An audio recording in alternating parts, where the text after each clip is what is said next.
ಇವತ್ತಿಲ್ಲಿರೋದು ಅವತ್ತು ATM ದರೋಡೆ ಆದಾಗ ಶೂಟೌಟ್ ಆದಾಗ ಮೈಸೂರಲ್ಲಿ ಪೊಲೀಸರ ಮೇಲೆ ದಾಳಿ ಆದಾಗ ನೀವೆಷ್ಟು ಜನ ಕರ್ಕೊಂಡು ಇಲ್ಲಿ ಪ್ರೂವ್ ಮಾಡಿದಿರಿ ತೋರಿಸಿದ್ದೀರಿ ಅದು ಆಗ್ತಾ ಇಲ್ಲ ದೇಶ ಅಂತ ಬಂದಾಗ ಒಟ್ಟಿಗೆ ನಿಲ್ಲಬೇಕಾಗುತ್ತೆ ಅದು ಸಾಧ್ಯ ಆಗ್ತಾ ಇಲ್ಲ ಇರಲಿ ಬಹಿರಂಗ ಸಮಾವೇಶದಲ್ಲೇ ASPಗೆ CM ಆವಾಜ್ ಹಾಕಿದ್ದಾರೆ ಧಾರವಾಡ ASP ನಾರಾಯಣ ಬರಮನಿ ಮೇಲೆ CM ಗರಂ ಆಗಿದ್ದಾರೆ ಬಲಗೈ ಎತ್ತಿ ಬಹಿರಂಗವಾಗಿ ಆವಾಜ್ ಹಾಕಿದ್ದಾರೆ ಮುಖ್ಯಮಂತ್ರಿ CM ಸಿದ್ದರಾಮಯ್ಯ ವರ್ತನೆಗೆ ಬಿಜೆಪಿಗರು ಕೆಂಡಾಮಂಡಲರಾಗಿದ್ದಾರೆ ಬಾರಯ್ಯ ಇಲ್ಲಿ ಅಂದಿದ್ದಾರೆ ಫುಲ್ಲು ಏಕವಚನದಲ್ಲಿ ಅಂದರೆ ಬೆಲೆನೇ ಇಲ್ವಾ ಅಧಿಕಾರಿಗಳಿಗೆ ಏನು ಸಂದೇಶ ಕೊಡ್ತಾ ಇದ್ದಾರೆ ಯಾರಯ್ಯ ನೀನು ಯಾರಯ್ಯ ಅಂದರೆ ASP ಅವರು ಸ್ಥಾನ ತಗೊಂಡಿದ್ದಾರೆ ಅವರು ಓದಿದ್ದಾರೆ ಕಷ್ಟಪಟ್ಟು ಹಗಲು ರಾತ್ರಿ ಈ ರೀತಿಯಾದಂಥ ಮಾತುಗಳನ್ನು ಆಡೋದು ನಾಳೆ ದಿನ ಎಲ್ಲರೂ ಹೇಳ್ತಾರೆ ಕೇಂದ್ರ ಸರ್ಕಾರಕ್ಕೆ ಏನ್ ಸಂದೇಶವನ್ನ ಕೊಡ್ತಾ ಇದ್ದಾರೆ ಮಾನ್ಯ ಮುಖ್ಯಮಂತ್ರಿಗಳು ಅಂದ್ರೆ ಅಥವಾ ಅವರು ಅಸಹಾಯಕರಾಗ್ತಾ ಇದ್ದಾರಾ ಅವ್ರಿಗೆ ಟೆನ್ಷನ್ ಆಗ್ತಾ ಇದೆಯಾ ನಾನೇನೋ ಒಂದು ಸ್ಟೇಟ್ಮೆಂಟ್ ಕೊಟ್ಟೆ ಅದು ಹೆಂಗೋ ಒಂದು ತಿರುಕಂತು ನಾನೇನೋ ಒಂದು ಟ್ವೀಟ್ ಮಾಡಿದೆ ಅದು ಇನ್ಯಾಗೋ ತಿರುಕಂತು ನಾನು ಏನೇ ಹೇಳಿದ್ರು ಅದು ಇನ್ನೆಂಗೆಂಗೋ ತಿರುಗ್ತಾ ಇದೆ ಆ ಅಸಹಾಯಕತೆಯಲ್ಲಿ ಇವರು ಕೈ ಎತ್ಬಿಟ್ಟು ಆವಾಜ್ ಹಾಕ್ಬಿಟ್ರ ಮೂಢ ಹಗರಣದ ನಂತರ ಸಿದ್ದರಾಮಯ್ಯನವರ ಮನಸ್ಥಿತಿ ಯಾಕೋ ಸ್ವಲ್ಪ ಅಲ್ಲೋಲ ಕಲ್ಲೋಲ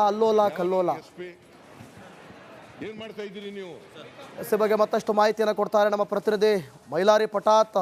ಮೈಲಾರಿ, ಸಿದ್ದರಾಮಯ್ಯನವರ ವರ್ತನೆ ಒಂದು ಅವರೇ ಅಸಹಾಯಕರಾದ್ರ, ಇನ್ನೊಂದು ರಾಜಕೀಯವಾಗಿ ಏನೆಲ್ಲ ಬೆಳವಣಿಗೆಗಳಾಗ್ಬೋದು, ಸಂಪೂರ್ಣವಾದಂಥ ಮಾಹಿತಿಯನ್ನು ಕೊಡ್ತಾ ಹೋದರೆ.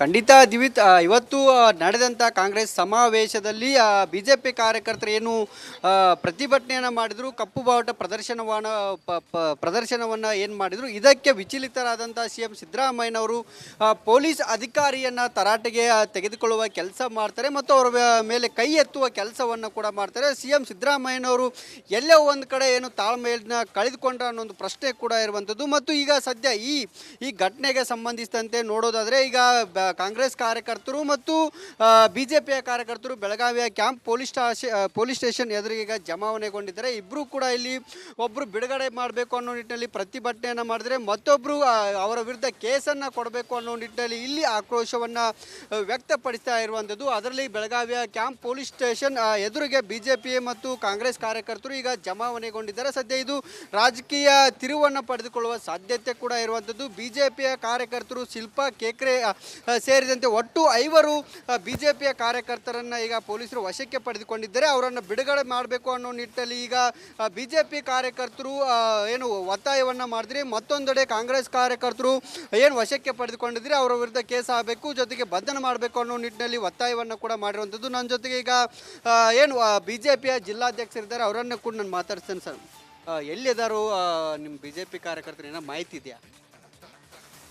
ನೋಡ್ರಿ, ಇವತ್ತು BJP ಕಾರ್ಯಕರ್ತರು ಅಷ್ಟೇ ಅಲ್ಲ, ಇವತ್ತು ಜನಸಾಮಾನ್ಯರು ಕೂಡ ಸನ್ಮಾನ್ಯ ಸಿದ್ದರಾಮಯ್ಯವ್ರು ಪ್ರಶ್ನೆ ಮಾಡ್ತಾರೆ. ಯಾಕಂದರೆ ಇವತ್ತು ಹಿಂದೂ ಪ್ರವಾಸಿಗರ 28 ಜನರ ಅಲ್ಲಿ ನರ್ಮೇದ ಆಗ್ತದೆ. ಆ ನರ್ಮೇದ ಆದಂಥ ಸಂದರ್ಭದಲ್ಲಿ ಇಡೀ ದೇಶದ ಜನರ ರಕ್ತ ಕುದಿತಾ ಇದೆ. ಅಂಥ ಒಂದು ಸಂದರ್ಭದೊಳಗೆ ಇವರು ಪಾಕಿಸ್ತಾನ ಪರವಾಗಿ ಒಂದು ಮೃದು ಧೋರಣೆಯನ್ನು ತಾಳಿ ಪಾಕಿಸ್ತಾನ ಪರವಾಗಿ ಮಾತನಾಡ್ತಾರೆ. ಇವರ ವಿಧಾನಸೌಧದೊಳಗೆ ಪಾಕಿಸ್ತಾನ ಜಿಂದಾಬಾದ್ ಅಂದವ್ರ ಮ್ಯಾಗೆ ಕೇಸು ಹಾಕೋದಿಲ್ಲ, ಅವ್ರನ್ನ ಏನೂ ಮಾಡೋದಿಲ್ಲ.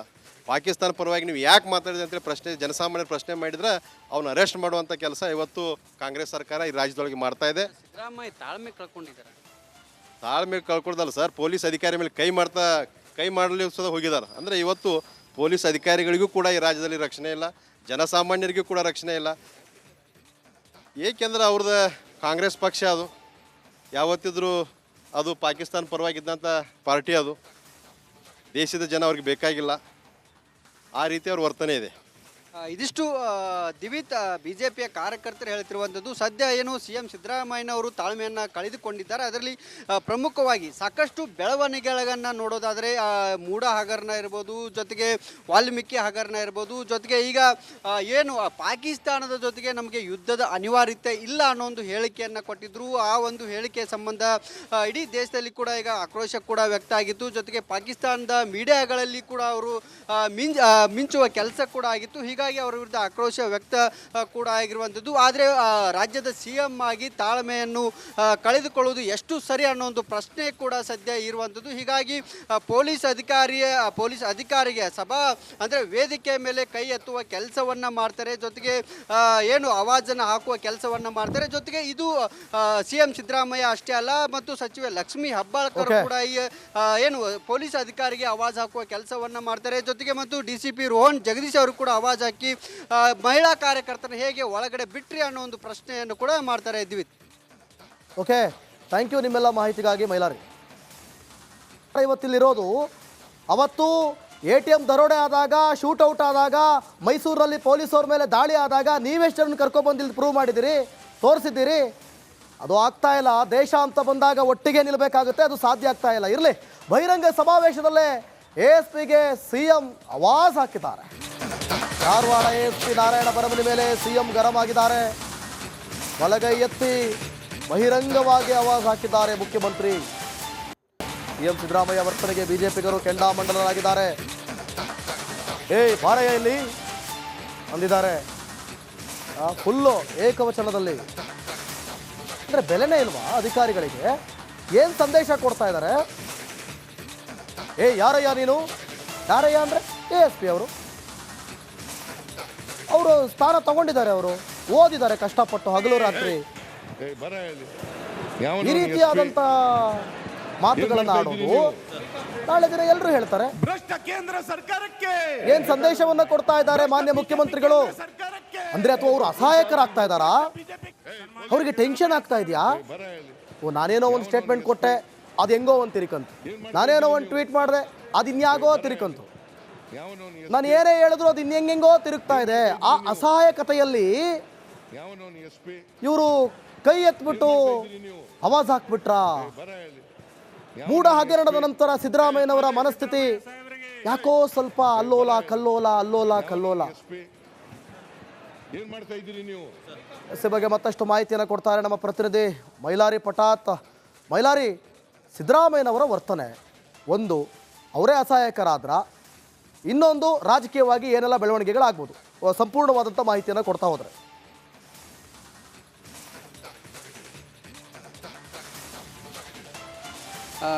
ಖಂಡಿತ ದಿವಿತ್, ಇವತ್ತು ನಡೆದಂಥ ಕಾಂಗ್ರೆಸ್ ಸಮಾವೇಶದಲ್ಲಿ BJP ಕಾರ್ಯಕರ್ತರು ಏನು ಪ್ರತಿಭಟನೆಯನ್ನು ಮಾಡಿದರು, ಕಪ್ಪು ಬಾವುಟ ಪ್ರದರ್ಶನವನ್ನು ಏನು ಮಾಡಿದರು, ಇದಕ್ಕೆ ವಿಚಲಿತರಾದಂಥ CM ಸಿದ್ದರಾಮಯ್ಯನವರು ಪೊಲೀಸ್ ಅಧಿಕಾರಿಯನ್ನು ತರಾಟೆಗೆ ತೆಗೆದುಕೊಳ್ಳುವ ಕೆಲಸ ಮಾಡ್ತಾರೆ ಮತ್ತು ಅವರ ಮೇಲೆ ಕೈ ಎತ್ತುವ ಕೆಲಸವನ್ನು ಕೂಡ ಮಾಡ್ತಾರೆ. CM ಸಿದ್ದರಾಮಯ್ಯನವರು ಎಲ್ಲೋ ಒಂದು ಕಡೆ ಏನು ತಾಳ್ಮೆಯನ್ನು ಕಳೆದುಕೊಂಡ್ರ ಅನ್ನೋ ಪ್ರಶ್ನೆ ಕೂಡ ಇರುವಂಥದ್ದು. ಮತ್ತು ಈಗ ಸದ್ಯ ಈ ಘಟನೆಗೆ ಸಂಬಂಧಿಸಿದಂತೆ ನೋಡೋದಾದರೆ, ಈಗ ಕಾಂಗ್ರೆಸ್ ಕಾರ್ಯಕರ್ತರು ಮತ್ತು BJPಯ ಕಾರ್ಯಕರ್ತರು ಬೆಳಗಾವಿಯ ಕ್ಯಾಂಪ್ ಪೊಲೀಸ್ ಸ್ಟೇಷನ್ ಎದುರಿಗೆ ಈಗ ಜಮಾವಣೆಗೊಂಡಿದ್ದಾರೆ. ಇಬ್ಬರು ಕೂಡ ಇಲ್ಲಿ ಒಬ್ಬರು ಬಿಡುಗಡೆ ಮಾಡಬೇಕು ಅನ್ನೋ ನಿಟ್ಟಿನಲ್ಲಿ ಪ್ರತಿಭಟನೆಯನ್ನು ಮಾಡಿದರೆ, ಮತ್ತೊಬ್ಬರು ಅವರ ವಿರುದ್ಧ ಕೇಸನ್ನು ಕೊಡಬೇಕು ಅನ್ನೋ ನಿಟ್ಟಿನಲ್ಲಿ ಇಲ್ಲಿ ಆಕ್ರೋಶವನ್ನು ವ್ಯಕ್ತಪಡಿಸ್ತಾ ಇರುವಂಥದ್ದು. ಅದರಲ್ಲಿ ಬೆಳಗಾವಿಯ ಕ್ಯಾಂಪ್ ಪೊಲೀಸ್ ಸ್ಟೇಷನ್ ಎದುರಿಗೆ BJP ಮತ್ತು ಕಾಂಗ್ರೆಸ್ ಕಾರ್ಯಕರ್ತರು ಈಗ ಜಮಾವಣೆಗೊಂಡಿದ್ದಾರೆ. ಸದ್ಯ ಇದು ರಾಜಕೀಯ ತಿರುವನ್ನು ಪಡೆದುಕೊಳ್ಳುವ ಸಾಧ್ಯತೆ ಕೂಡ ಇರುವಂಥದ್ದು. BJPಯ ಕಾರ್ಯಕರ್ತರು ಶಿಲ್ಪಾ ಕೇಕ್ರೆ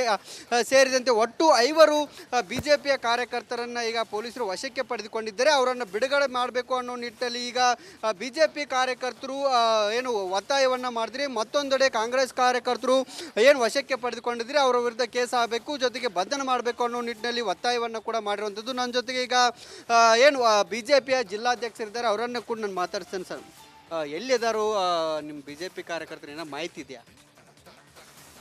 ನೋಡ್ರಿ, ಇವತ್ತು BJP ಕಾರ್ಯಕರ್ತರು ಅಷ್ಟೇ ಅಲ್ಲ, ಇವತ್ತು ಜನಸಾಮಾನ್ಯರು ಕೂಡ ಸನ್ಮಾನ್ಯ ಸಿದ್ದರಾಮಯ್ಯವ್ರು ಪ್ರಶ್ನೆ ಮಾಡ್ತಾರೆ.